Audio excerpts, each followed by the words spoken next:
with the Hubscale podcast, where we dive into the minds of security leaders all around the world. This week, we have Biran Franco, the co-founder and CPO of Cyclops Security.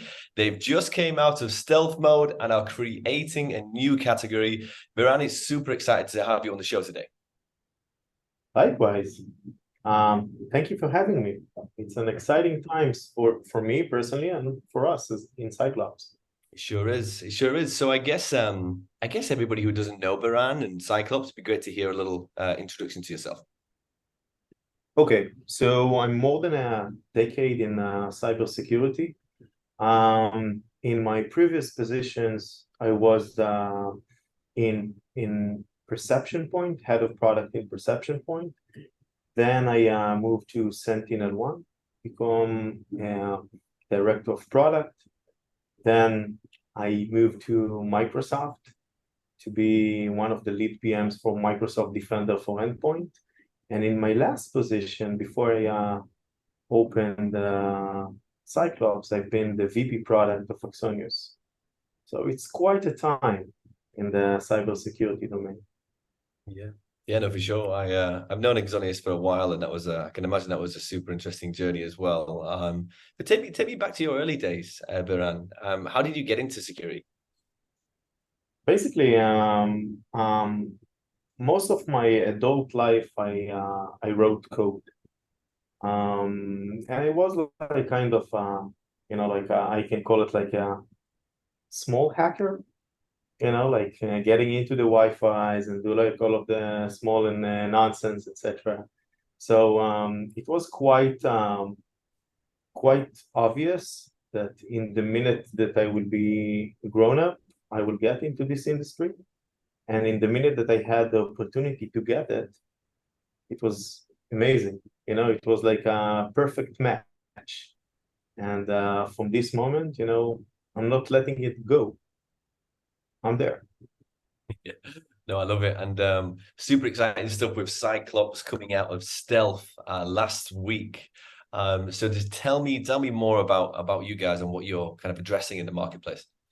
Okay, it's interesting. So first of all, we emerged from the stealth last week, as you said. We did a very impressive seed round, especially in the market today and all of the struggles and challenges. But to be honest, we are already almost 1 year old. We have 16 people. We're based in Tel Aviv. And the funding round was, and you need to understand, like, this is kind of an evidence for the confidence with what we're doing, and I'm going to share with you like what we're doing. Like, we got funded from Merlin Ventures, Insight Partners, Hal Ventures, which is in Israel, VC, Today Ventures, and CrowdStrike, Falcon. Now, on top of it, we have some cybersecurity veterans investors like Mike Fay and Dan Amiga from Island, and we have Ofer Smadari from Twork, and also Eyal Gruner from Signet.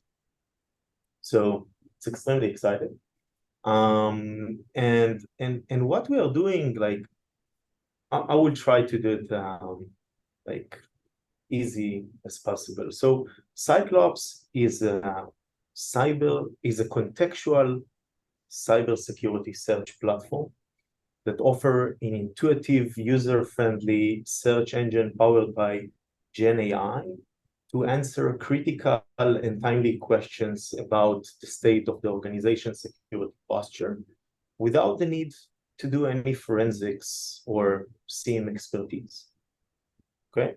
Now, like, we got into that because today organizations struggle to find answers to the most complex questions across their tools they have in the security stack. Okay, and get a simple answer on the business impact. Okay, for instance, like if you have any amazing EDR, right? They give you an incident, they give you severity, go. But no one is literally see or show how it's related to my organization, you know, and how it's related to the business impact on my side. Now, with Cyclops, these days are over. And our main purpose is to empower security teams to proactively defend against cyber threats and prioritize addressing and defend against cyber threats and prioritize critical vulnerabilities with the necessary contextual data. Okay. And the main idea here that the platform generates simple and clear responses, just like Google search or ChatGPT, and we provide the relevant security information to help the security teams make better and faster decisions. This is the idea.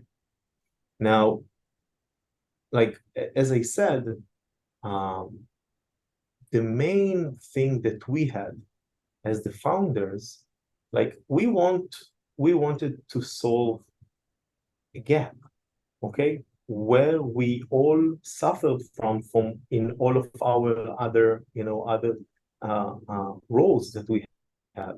Like we literally in each one of the positions, like we got a dissonance between the fact that we are living in the digital world, okay, and like you consume any data that you like via your phone using search bars, and once you get into your security organization, you don't have it. Yes, there are solutions that give you to consume the data in a certain way, in a certain language, but it's required a certain skill set, right?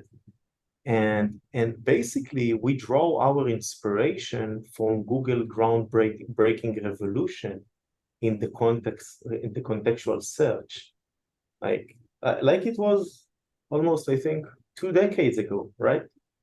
And we want to provide the same impact where we are going to fix the way security teams consume data within their ecosystem.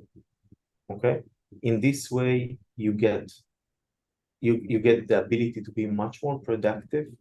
You can like bridge the gap of the shortage of people and be much more efficient. But eventually what we are doing is we are taking any security stack that you have and we make it better. We let you to maximize the value of your security stack. Literally, the better together one. This is how it goes. Yeah, I love it. I really do. And we was talking last time, and just even mentioned before the call, I was getting super excited, even just listening to this new kind of solution coming out onto the market. So tell me where you want to take it. I know it's early days. You've just come out as stealth, but tell me a little bit about this vision that you have. So think about that. Like, if you ask me, we want to make Cyclops as the default search bar for any security and IT in the globe. And we want to make security accessible to people that don't have the right skill set, or like we don't have the right time, we don't have enough time to onboarding. Okay. We are living in a world that we have so many solutions, and each one of the solutions has its own language, its own method. And by the way, each one of them is doing an amazing work. Okay. But they are not connected. And it's extremely hard to have an understanding when we have a certain behavior or alert or an incident, how everything connects. And eventually, we want Cyclops to be the first place that you start the day, you get an understanding where you're at, what you should do, and the system guide you through. By the way, important thing to mention, The system is not like, hey, like Google, when you need to get in and then you need to ask the questions. One of the things that we are using Gen AI for, besides the fact that like the natural language, is also like analyzing the data for the customer. And we build it at scale, which means like under the hood, we analyze any type of entity that we pull and we connect it to the specific things that happen in your environment and we guide you through. And in case you let us, we will pop notifications and tell you exactly where you should focus. Okay, which means if you look today on the CSPM world, that there are amazing players over there. But today you can see organizations struggling with enormous number of alerts and finding that they don't really know where to focus. Eventually, we're gonna take all of this with the business information and the business logic, and we're gonna trim it down to the top 5 things that each one of us should do. Easy as that. And this is where we are aiming to be. No, again, I love it. I think it's a super exciting journey that you've got. And I remember last time talking about kind of an example, and I wanted to bring this up on here today because I want you to break it down for the people who are not necessarily the most technical in the world, but are still really interested in this. So, could you give an example of where Cyclops could come in? Yeah, a quick one. Think about that. You can find questions that are extremely complex to understand. For instance, where I'm vulnerable or where I'm not protected. Each one of these questions, like each organization can take it in a different way because there is a different interpretation. And what we are doing, like when you say where I'm vulnerable, like some organization can come and say, hey, they show me all of the devices that have critical vulnerability. Okay, I think each one of the vulnerability scanner can give you that, right? Or where I'm not protected, the asset management do an amazing job and tell you where you don't have like a protection agent installed. But we are taking it to the next level. Like when I'm not vulnerable, besides the fact that I can tell you where you have a vulnerability and you don't have any like protection agent, I will tell you if you are like behind a firewall or not. And I will tell you also if on the specific device I have a user that related to one of the organization resources and what you have on this organization resources. For instance, like a bucket with a sensitive data or a SaaS application, which is critical to the business, okay? Or think about that you have a container that's running on an instance that is infected and it's exposed outside, and then this container is relevant to the CI/CD, for instance. Okay, all of these questions, we are providing them out of the box because of the algorithm and the brain of the system. So think about that if I'm like a SOC, okay, and I'm getting into the system, I can tell you exactly like where or which incidents or alerts you should handle first. Why? Because I understand exactly where it's located on your organization, which impact it can cause, right? Because of like the business lines or the locations, etc. And I will point you there. Now, your next question will be, okay, so you point me there. What next? So in the beginning, we're not gonna focus on remediation, okay, because it's a hell different story. But we will guide you through for the specific recommendations and steps that you should do on each one of the solutions that we pull the data from, and we're gonna wrap it under a SOAR package.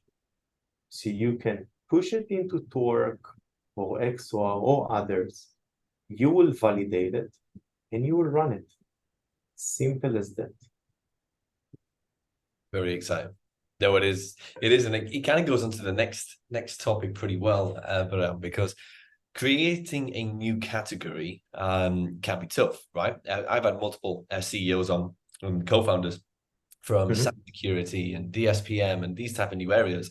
So tell me what it's been like for the first year, number one, of kind of creating this together, and what kind of are you going to put in the way of driving forward the new CSMA category? So first of all, let's say what is, before.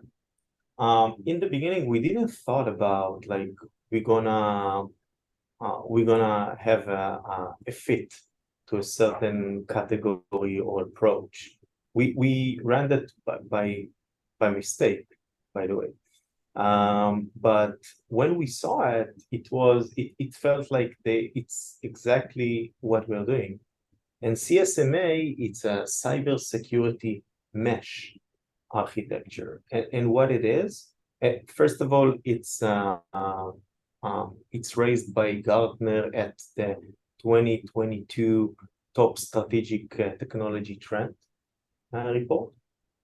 And CSMA is a collaborative ecosystem of tools and control to secure the modern and distributed enterprise. And as we all know, the number of solutions in the enterprises keep rising. All of the rising trends, of like the COVID, or like the change of the remote workforce and the digital transformation, and also the transition to the cloud. And the main issue the CSMA is addressing is like that one of the greatest security challenges today that organizations are facing is the security silos. Now, it doesn't matter that you're taking like the big players and you expand the suites or add more solutions. They are not talking with each other, or behind it, they are not enriching one each other.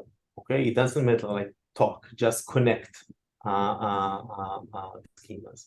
But the general idea is like once you integrating security tools and you centralize it into like a single data and control plane, you will enhance detection capabilities or more efficient responses, or consist policy, posture, and playbook management.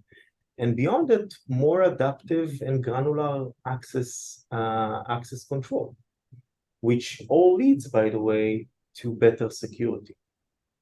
And like when we talked with the guys from Gartner that built this report or built this approach, they told us that from their perspective, by 2024, organizations that will adopt CSMA, okay, will significantly reduce the financial impact of individual security incident by an average of almost 90%. Okay, because think about like all of the big players saying they're doing better together, but this is literally the better together one. Okay, but we need to be super clear that CSMA it's an approach very similar to zero trust. But the funny part that from our endless meetings with customers, we met some of them that try to implement CSMA in the last couple of years without success, by the way. But we see it, and we can identify the need for that, which is amazing from our perspective. Yeah, I think it is, because even when early adopters in industries like CSMA and things like that, if there's genuinely a need from the customer, and you're mentioning there that customers are trying to do this but can't do it, so you're actually solving a real problem in the industry, which is which is super integral to grow the business as well. So no, it's super exciting, and Cyclops is obviously going to go to crazy places, even from the conversations that we've had before. I'm a big believer as well, Biran, which is awesome. But now I want to switch it right into kind of the entrepreneurial side. I always like to take this approach because, number one, it's quite selfish from my point of view because I get to learn a lot, and everybody listening, there's kind of future and current entrepreneurs here as well. So a really important phase from inception to seed, which obviously you came out of stealth last week. I'd love to know the biggest learnings you've gone through in that year. So first of all, this is a great question. I will start and say that, during my career, I worked in companies of all sizes. And I led the product strategies and go-to-market. But it's a different story when you are a founder, and it's your own thing. When I started Cyclops, I have 2 kids. So I called them and I told them, hey guys, you need to know that we have a new brother named Cyclops. It's another baby. On one side it's funny, on the other side, like this is the reality, right?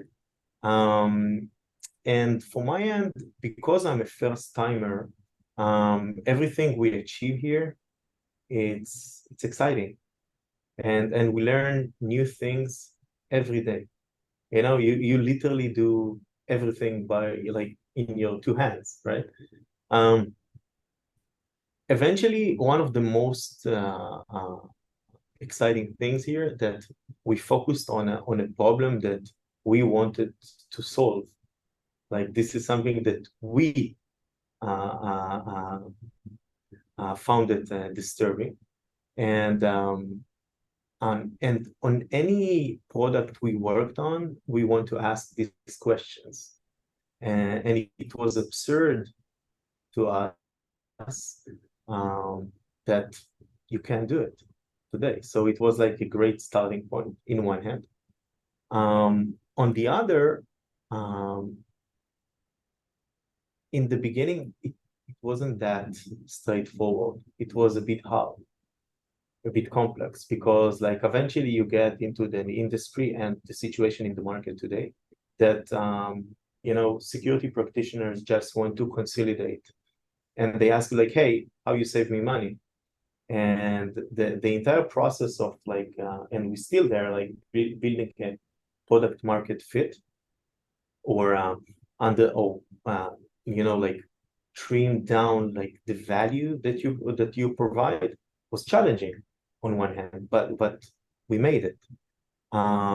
But the most, like, we had the wow moment once we met with people and we saw that each one of them keeps saying that they're blind to what they have, although they have, like, a state-of-the-art solutions, but they're still blind. They don't see it. So it's an amazing feeling as an entrepreneur that you got into this point. And eventually, like, and I have to tell you, it's an amazing thing what I'm gonna say.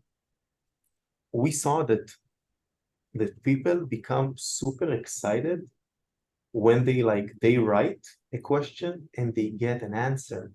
Okay, it's something that is like, it's like mentally, okay, and this is one of the beauties in the product, like the really experience that I don't know anything, but I can write something, and the system will literally guide me, and it's beautiful. And one of the biggest things, as an entrepreneur, was like, we especially as, like, all of us come from enough time in the industry, building something that look on this problem from a different angle was, in one hand, terrifying, on the other hand, was super ambitious. And and it was like very very exciting about the fact that we are taking this experiment and we are not letting go. We're gonna go with that. We believe in that. And the bottom line, we in love with what we are doing. But I can tell you like some tips that I think that any entrepreneur, will take for my journey so far. I can tell you that one of the biggest things, and I read, by the way, a lot of books of other entrepreneurs. Um, like there is a book on the founder of Waze that say, fell in love with the problem, not with the solution. And this is accurate. Okay, find the real problem that bother you, that you feel that is it's important. Okay, that you suffer from that and solve it, because then you're literally connect in the belly for that. Second, even it's a hard time in the market. Okay, focus on the value. Don't try to be another one. It will be significantly harder, to raise money. It will be significantly harder to show the value. Okay, try to look on the blind spots. Okay. Next, talk with the people, understand them. Okay, like you can't sell to anyone Ferrari. Sometimes people need just Mitsubishi Outlander, right? Because they have a big family, and this is the best thing for them. Listen to them. Listen how they make them feel.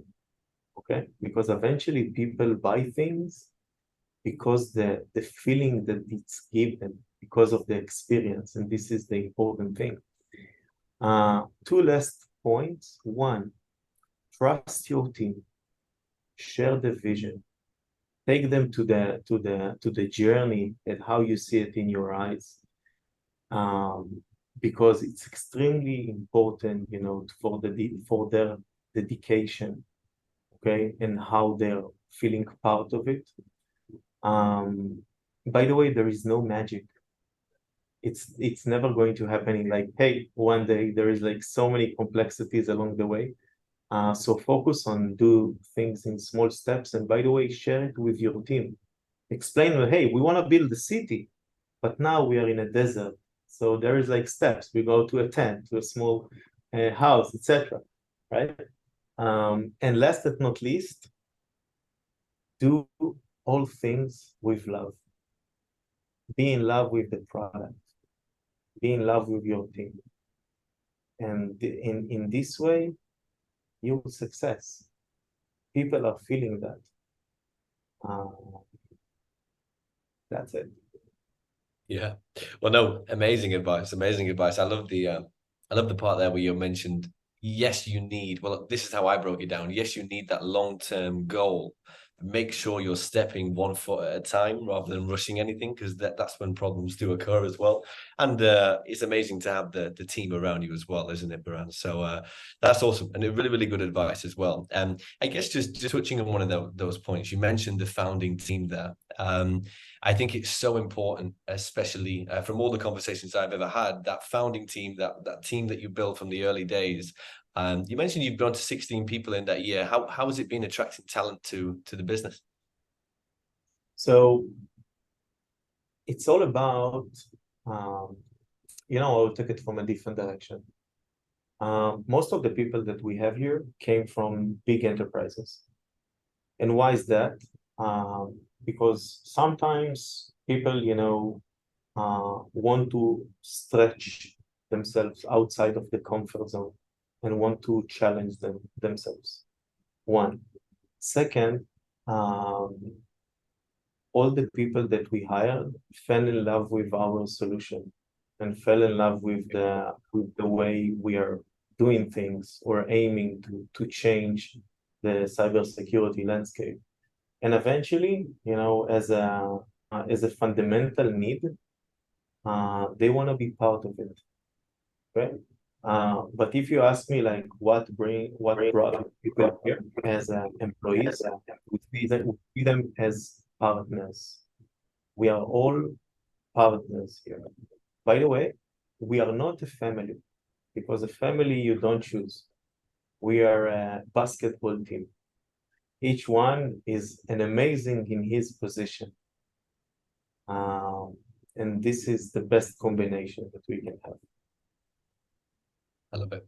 I really do, and it's again, it's one of them journeys that's going to be super exciting unfolding as well. But I always want to touch on one point, Biran. You mentioned there a few VCs: Merlin, Insight Partners, CrowdStrike. Early days, and the reason I'm asking this question because I know quite a lot of people in stealth mode right now who are actually looking for investment or choosing investors. How do you choose investors? So I can say that, getting money, okay, it's something that is important, but it's not the most important one, because it depends on the stage of the company. If you're still like in a like before the seed, the most important thing is like how you open the doors, how you do introductions to the target personas. Okay. And I can tell you that before we closed it, we had a few other options with, by the way, bigger term sheets. Okay. But we decided to go with these specific VCs because we saw the future and how they can literally help us with the adoption of the product. Okay. But it really depends on like what is the go-to market of the company, what is the strategy. And if you want, to just onboard users, for instance, and it's not like a B2B, like large enterprise or SMEs, maybe you don't need these specific VCs. But from our perspective, you have Merlin, that is one of the leaders on the governmental stuff. You have CrowdStrike, right? You have Insight Partners.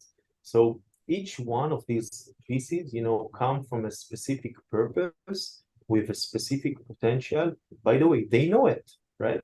And this is how we built our portfolio. By the way, moving forward, also, toward round A, it will be the same, based on the strategy, based on the stage, and how we want to take things forward. Yeah, no, it's absolutely amazing. And first of all, congratulations on coming out with Stealth last week. An amazing journey ahead for you guys. And I'm going to be sat there watching from the sidelines for sure, as it's super exciting. But I always like to leave on one question, Biran, and this is asked throughout the entire podcast. But if you had to go back to the beginning of your career, what advice would you give to yourself?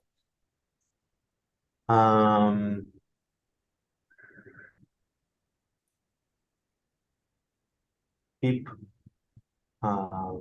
trying to change the world. Keep trying to do it. It will be hard. You're gonna have a ton of challenges. A lot of people will shut the door in your face. But for the long term, you will make it. But like one of the biggest things, for people is like aiming high. Set a target. And I will give, if I may, like an interesting analogy, like why it's super important.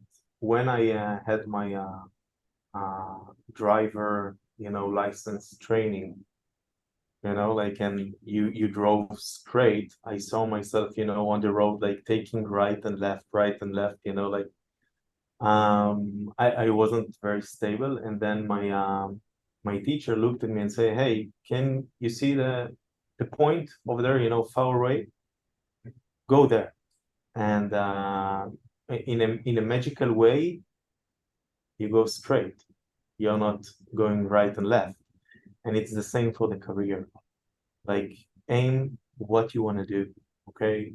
Put your goals, It might be changed, yeah, but put it, understand where you want to get it, and believe in that, and believe that you can do it, and you will. It worked for me. Yeah. I always say changing the world one step at a time. Yeah.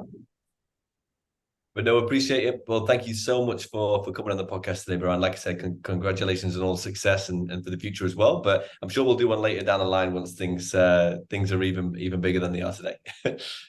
I have a feeling that we're gonna meet again. Me too. Thank you very much. Speak soon. Thank you for having me with you. Bye. Bye bye.